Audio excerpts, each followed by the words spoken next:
ನಮಃ ಶಾಂತಾಯ ದಿವ್ಯಾಯ ಸತ್ಯಧರ್ಮಸ್ವರೂಪಿಣೆ ಸ್ವಾನಂದಾಮೃತತೃಪ್ತಾಯ ಶ್ರೀಧರಾಯ ನಮೋ ನಮಃ.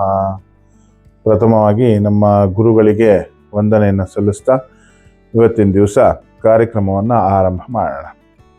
ಎಲ್ಲರಿಗೂ ಸಹ ಮಕರ ಸಂಕ್ರಾಂತಿಯ ಶುಭಾಶಯಗಳನ್ನು ತಿಳಿಸುತ್ತಾ ಈ ಕಾರ್ಯಕ್ರಮವನ್ನು ಆರಂಭ ಮಾಡೋಣ. ಸೂರ್ಯಗ್ರಹ ಒಂದು ರಾಶಿಯಿಂದ ಇನ್ನೊಂದು ರಾಶಿಗೆ ಚಲಿಸುವಂಥದ್ದನ್ನು ಕ್ರಮಿಸುವಂಥದ್ದನ್ನು ಸಂಕ್ರಮಣ ಅಂತ ಹೇಳಿ ಹೇಳ್ತಾರೆ. ಇವತ್ತಿನ ದಿವಸ ಈ ಸೂರ್ಯಗ್ರಹ ಧನುರ್ರಾಶಿಯಿಂದ ಮಕರ ರಾಶಿಗೆ ಬಂದಿದ್ದಾನೆ. ಅಂದರೆ ಸಂಕ್ರಮಣವಾಗಿದೆ, ಮಕರ ಸಂಕ್ರಮಣ ಆಗಿದೆ. ಹಾಗೆ ಈ ಮಕರ ಸಂಕ್ರಮಣ ವಿಶೇಷವಾಗಿದ್ದು ಸಂಕ್ರಾಂತಿ ಒಂದು ವಿಶೇಷ ಘಟ್ಟವಾಗಿದ್ದು ಕಾಲಘಟ್ಟವಾಗಿದ್ದು ಇದರ ಒಂದು ಫಲವನ್ನು ಒಂದು ವರ್ಷಗಳವರೆಗೆ ಅನುಭವಿಸುವಂಥ ಒಂದು ಪ್ರಸಂಗ ಇರುತ್ತೆ ಹೇಳುವಂಥದ್ದನ್ನು ಹೇಳ್ತಾರೆ. ಹಾಗಾಗಿ ಇವತ್ತಿನ ದಿವಸ ಸಂಕ್ರಮಣದ ಫಲ ಅಂದರೆ ಮಕರ ಸಂಕ್ರಾಂತಿಯ ಫಲ ಯಾವ ರೀತಿಯಾಗಿದೆ, ಒಂದು ವರ್ಷಗಳ ಕಾಲ ಇದು ಯಾವ ರೀತಿಯಾಗಿ ಇರುತ್ತೆ ಹೇಳುವಂಥದ್ದನ್ನು ಇವತ್ತಿನ ದಿವಸ ಈ ವಿಡಿಯೋದಲ್ಲಿ ನೋಡೋಣ. ಮಕರ ಸಂಕ್ರಾಂತಿ ಫಲ ಸೂರ್ಯ ಸಿದ್ಧಾಂತ ಗಣಿತ ರೀತ್ಯ ಇದನ್ನು ಹೇಳಲಾಗಿದೆ.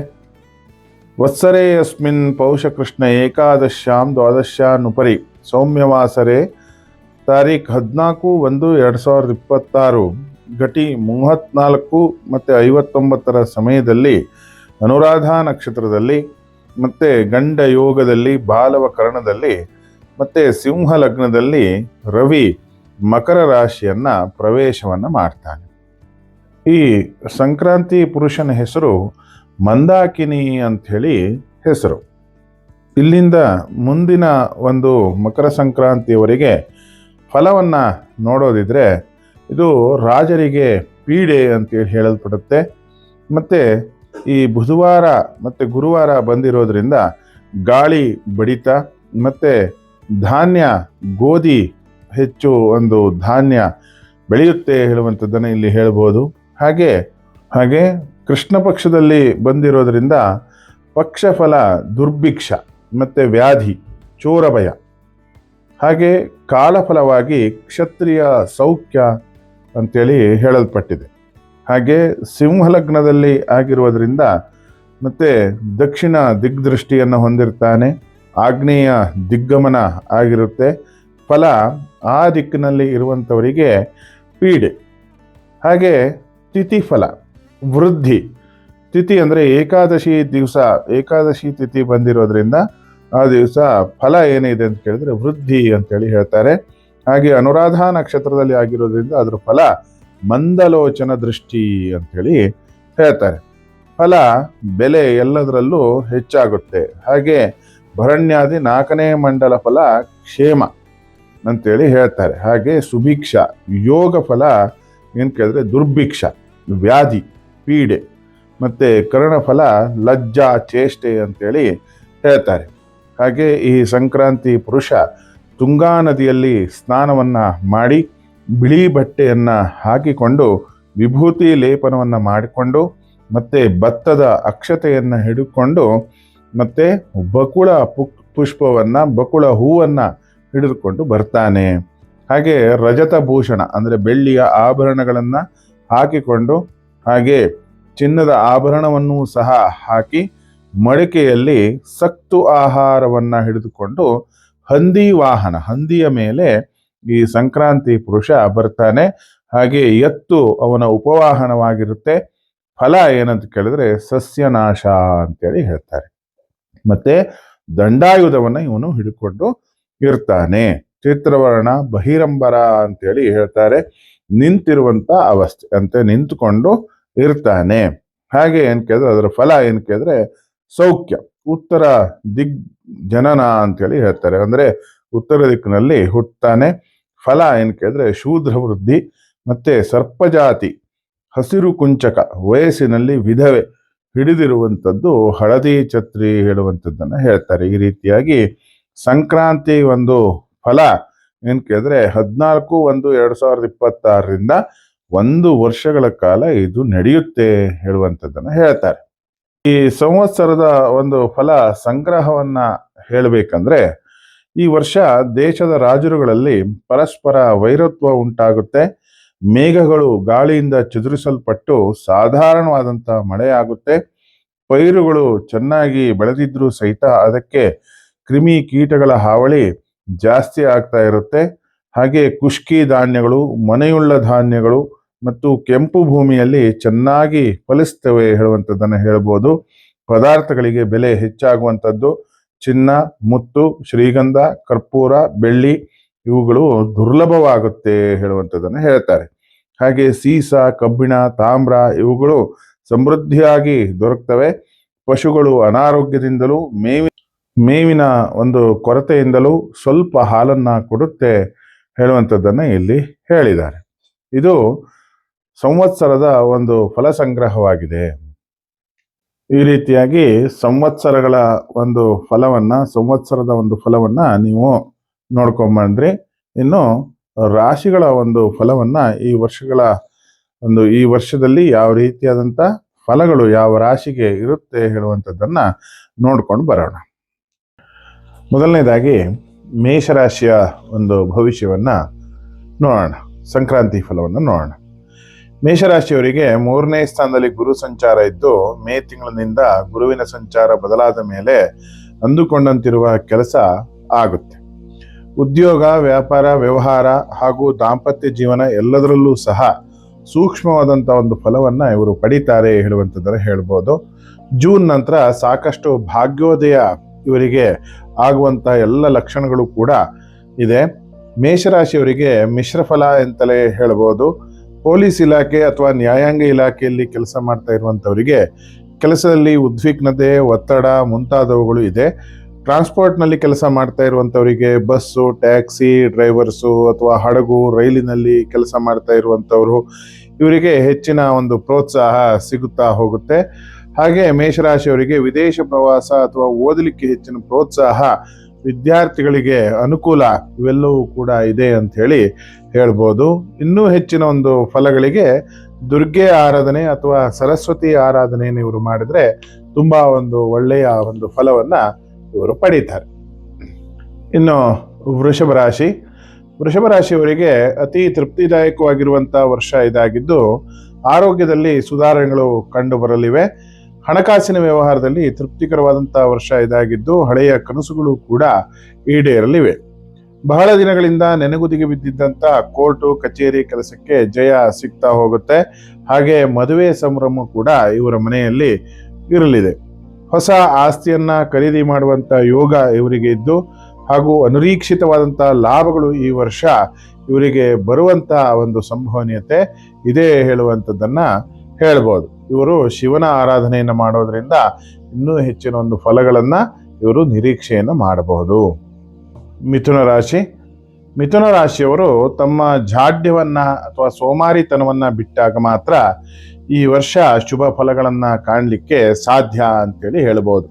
ಅವಕಾಶಗಳು, ಜ್ಞಾನ ಎಲ್ಲವೂ ಇದ್ದು ಸಹಿತ ತಮ್ಮ ತಾತ್ಸಾರ ಮನೋಭಾವನೆಯಿಂದ ಕೆಲವೊಂದಷ್ಟು ಕಳೆದುಕೊಳ್ಳುವಂತ ಒಂದು ಸಂಭವನೀಯತೆ ಎದ್ದು ಕಾಣ್ತಾ ಇದೆ.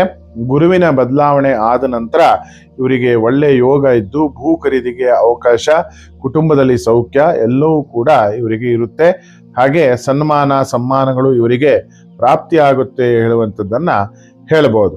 ವಿದ್ಯಾರ್ಥಿಗಳಿಗೆ ಅತ್ಯುತ್ತಮ ವರ್ಷ ಇದಾಗಿದ್ದು, ಮಕ್ಕಳಿಗೆ ಮದುವೆ ಮಾಡುವಂತ ಒಂದು ಯೋಗ ತಂದೆ ತಾಯಿಗಳಿಗೆ ಬರ್ತದೆ. ಹೊರದೇಶ ಪ್ರಯಾಣ, ಹೊರದೇಶದಲ್ಲಿ ಓದುವಂತ ಭಾಗ್ಯ ಈ ರಾಶಿಯವರಿಗೆ ಈ ವರ್ಷ ಇದೆ ಹೇಳುವಂಥದ್ದನ್ನ ಹೇಳ್ಬೋದು.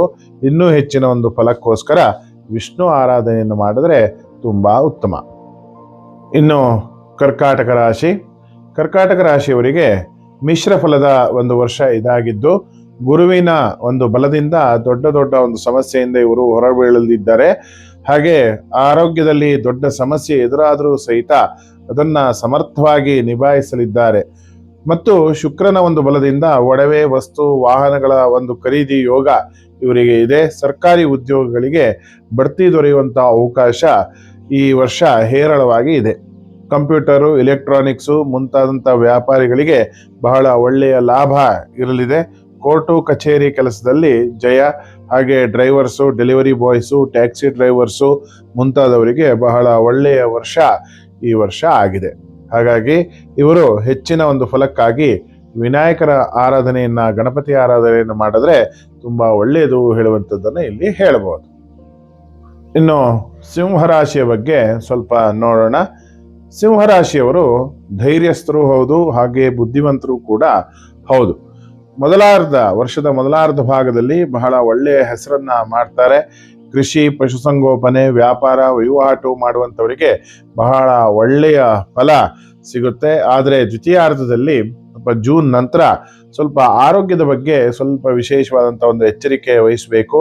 ಹಾಗೆ ಸುಮ್ಮನೆ ಯಾರ ಜೊತೆನೂ ಸಹಿತ ಗಲಾಟೆ ಮಾಡುವಂಥದ್ದು ಅಥವಾ ವೈಮನಸ್ವತ್ವವನ್ನು ಮಾಡುವಂಥದ್ದು ಅಥವಾ ಶತ್ರುತ್ವವನ್ನ ಬೆಳೆಸಿಕೊಳ್ಳುವಂಥದ್ದು ಇವೆಲ್ಲವೂ ಕೂಡ ಬೇಡ. ಯಾಕೆಂದ್ರೆ ಕಾರಾಗೃಹ ಬಂಧನ ಆಗುವಂತ ಸಂಭವನೀಯತೆ ಈ ರಾಶಿಯವರಿಗೆ ತುಂಬಾ ಇರುತ್ತೆ.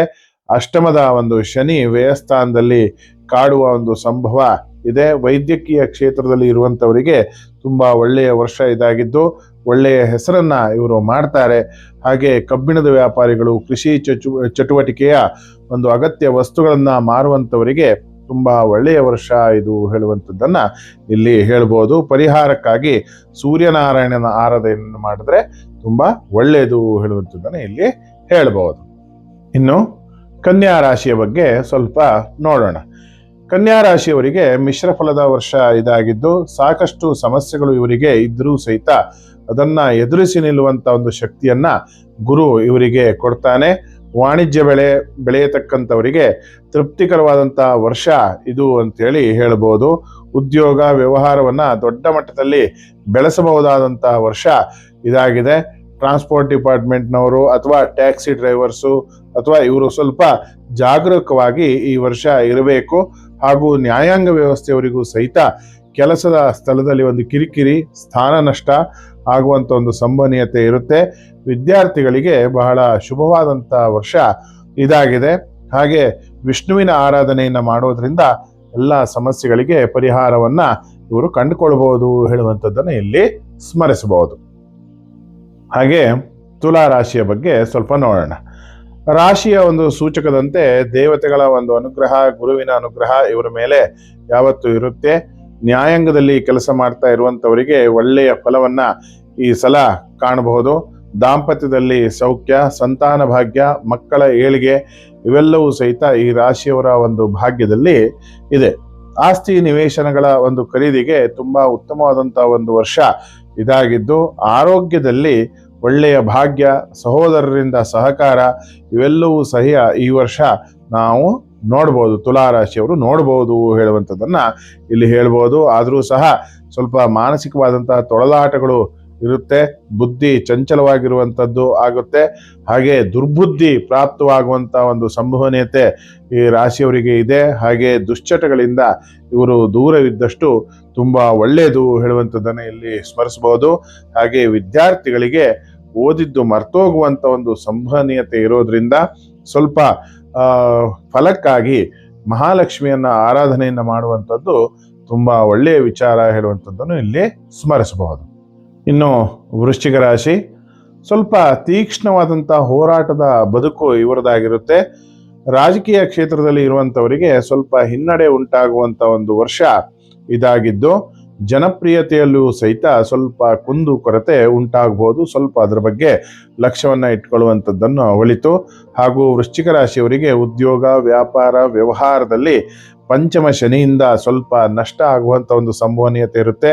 ಅಪವಾದ, ಅಪಮಾನ ಎದುರಿಸುವಂತಹ ಒಂದು ಸಂದರ್ಭಗಳು ಈ ವರ್ಷ ಅವರಿಗೆ ಬರಬಹುದು ಹೇಳುವಂಥದ್ದನ್ನ ಇಲ್ಲಿ ಹೇಳ್ಬೋದು. ಸ್ವಲ್ಪ ಏರಿಳಿತಗಳಿಂದ ಕೂಡಿದಂತ ವರ್ಷ ಇದಾಗಿದ್ದು ವಿದ್ಯಾರ್ಥಿಗಳಿಗೂ ಕೂಡ ಸ್ವಲ್ಪ ತೊಂದರೆದಾಯಕವಾದಂತ ಒಂದು ವರ್ಷ ಇದಾಗಿದೆ ಹೇಳುವಂಥದ್ದನ್ನೇ ಹೇಳ್ಬೋದು. ಗೃಹಿಣಿಯರಿಗೆ ಮತ್ತು ಉದ್ಯೋಗಿ ಮಹಿಳೆಯರಿಗೆ ಅನಾರೋಗ್ಯದ ಚಿಂತೆ ಕಾಡುವಂತ ಒಂದು ಸಂಭವನೀಯತೆ ಇದೆ. ಬೆನ್ನು ನೋವು, ಸೊಂಟ ನೋವು, ಸುಸ್ತು ಮುಂತಾದವುಗಳು ಇವರಿಗೆ ಕಾಡಬಹುದು ಹೇಳುವಂಥದ್ದನ್ನ ಇಲ್ಲಿ ಹೇಳ್ಬೋದು. ಪರಿಹಾರಕ್ಕಾಗಿ ನೀವು ಸುಬ್ರಹ್ಮಣ್ಯ ಒಂದು ಸ್ವಾಮಿಯ ಒಂದು ಆರಾಧನೆಯನ್ನ ಮಾಡಿದ್ರೆ ಅಥವಾ ಚಾಮುಂಡಿ ಅಮ್ಮನವರ ಒಂದು ಆರಾಧನೆಯನ್ನು ಮಾಡಿದ್ರೆ ತುಂಬಾ ಶ್ರೇಷ್ಠವಾಗಿರುವಂಥದ್ದು ಹೇಳುವಂಥದ್ದನ್ನ ಇಲ್ಲಿ ಸ್ಮರಿಸಬಹುದು. ಹಾಗೆ ಧನುರಾಶಿಯವರ ಒಂದು ಈ ವರ್ಷದ ಒಂದು ಫಲವನ್ನ ನೋಡಿಕೊಂಡು ಬಂದ್ಬಿಡೋಣ.